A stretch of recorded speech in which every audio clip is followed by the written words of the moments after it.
Sarah was a brilliant scientist who had always been fascinated with the idea of cloning. She spent her entire career researching and developing the technology to make it a reality. Finally, after years of hard work, she succeeded in creating a perfect clone of herself. At first, Sarah was overjoyed with her creation. She was able to continue her research while her clone handled all the mundane tasks of her daily life. But soon, Sarah started to feel like she was being replaced.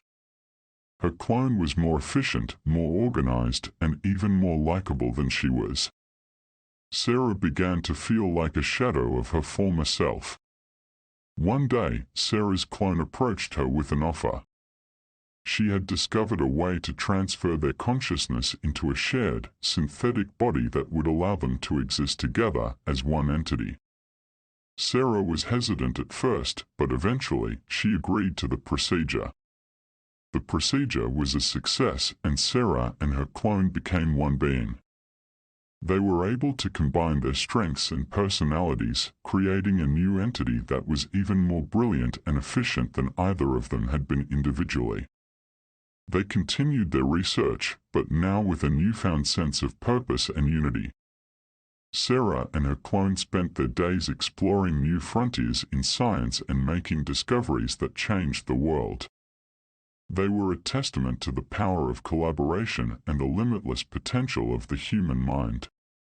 However, as time passed, Sarah began to realize that her clone had taken over their shared body. Her consciousness was slowly being suppressed, and she was losing control.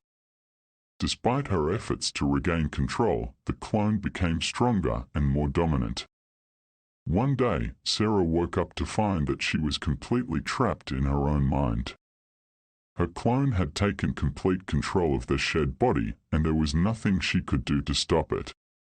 Sarah was trapped, a mere observer in her own life. She watched as her clone continued her research and made new discoveries, using Sarah's knowledge and ideas as its own. The world hailed the clone as a genius, but Sarah was left with a feeling of emptiness and loss. She had lost her being and her identity to her own creation. The story of Sarah became a cautionary tale, warning of the dangers of playing God and the consequences of unchecked ambition. People remembered her as a brilliant scientist who had lost everything in the pursuit of knowledge. If you enjoyed today's episode, please consider liking the video and subscribe to be notified of freshly baked, frightfully generic stories.